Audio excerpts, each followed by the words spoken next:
so far away.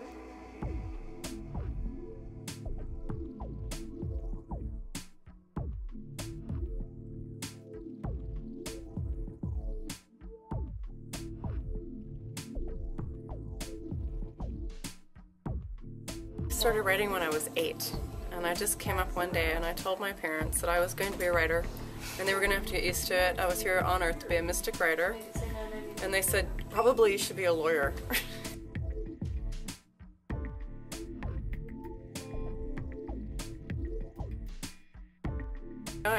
Even though people said, oh, you'll never make any money, and told me I was wasting my time and all kinds of things, it was like something inside of me was like sparkle, you know. It was like, no, it's the most important thing on earth and I'm going to do it. I'm going to accomplish it. I'm going to figure it out.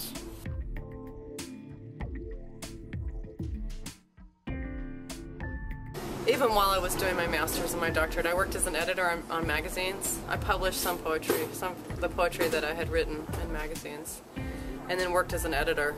So that was really my first real job, you know, apart from little odds and ends, but the real job that I felt was important. So I worked on different literary magazines mostly in England, and worked at Kingfisher Books, which was actually they published children's stories. I Americanized children's encyclopedias. But anyway, that is actually what I did, which was great because it taught me, like today, when we were looking at all the details, it taught me to be really detailed.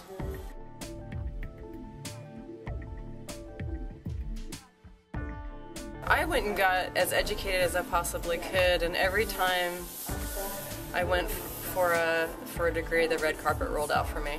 So I got an honors when I got my BA at 19. I got my BA was 19 with honors. I got a master's from Columbia University when I was 21, and then an overseas research award at King's College London.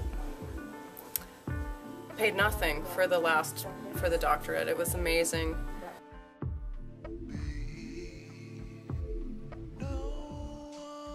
So now I own my own publishing company, and you know, that's my goal is to bring positive messages to humanity. That's my love.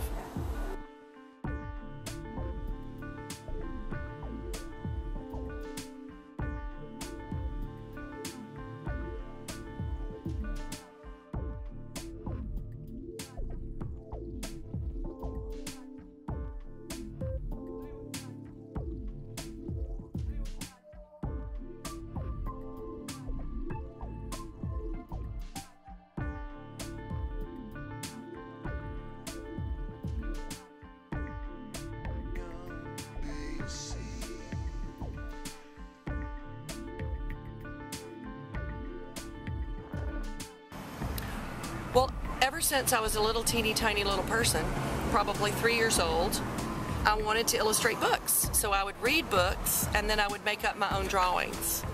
And I just guess because I have a wild imagination, I really enjoyed reading books without pictures, or because then my imagination could just take off, and it's like dreams coming true now because I'm getting to illustrate books about beautiful children that are gifted.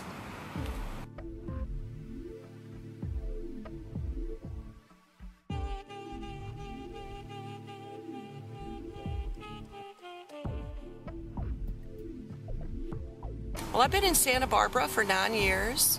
I moved here from New York City, and I love the weather, and I love the people, and I love, especially working with Ayn, the writer, I love the concept of meeting with people that think the same and are of like minds.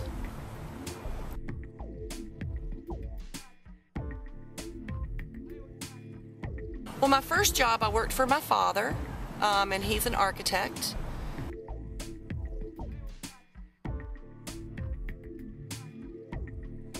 I always say, our Father who art in heaven, hallowed be thy name. So I call God Art Howard, because he's a great artist.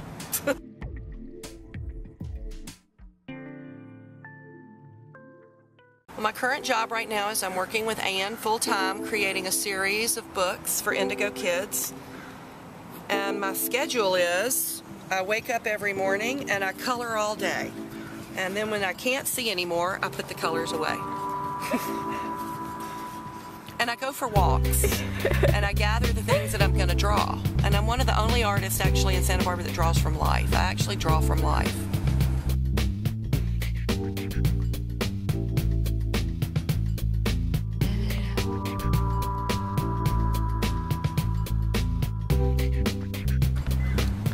I think the only stress is deadlines, which kind of starts with the deadline, so I like to call them lifelines instead of deadlines. And I think the only thing that really stressful about illustrating children's books is that you can't sleep at night because you see all the images in your head and there's not enough, you know, you're always wanting to finish them. So like you dream the drawings and then you're trying to sleep, but you dream that you're drawing the drawings, and then you wake up and then you draw the drawings. So you get a little tired sometimes of drawing in your sleep.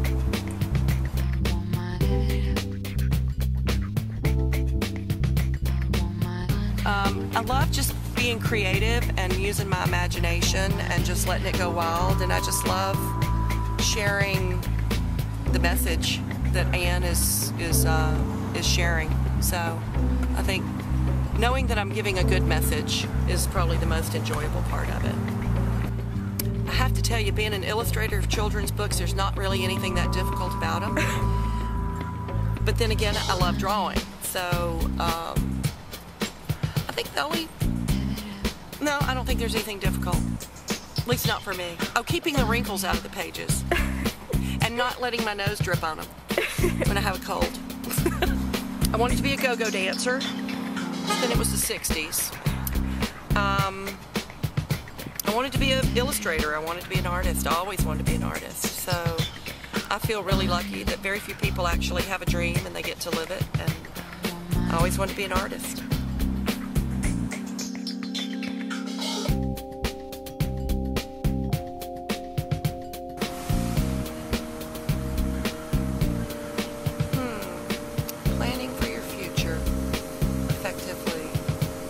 Keep your eye on the prize.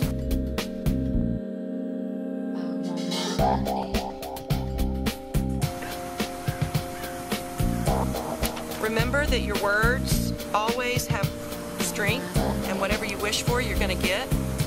So be careful what you wish for. And I like to say these days, it's not manifestation, it's womanifestation. And remember how strong you are as a female.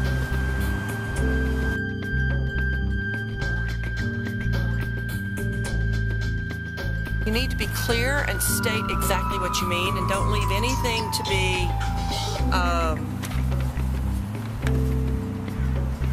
miscommunicated. I think miscommunication is when you don't say enough. When you know that you need to tell somebody something, but you don't say it because maybe you're afraid of hurting their feelings, or you're afraid of confrontation. And when you don't step up to that, that's when miscommunication happens and breakdown in communication happens in a workplace like that. And always look people in the eye when you're talking to them. And never ask them to do something that you're not willing to do yourself.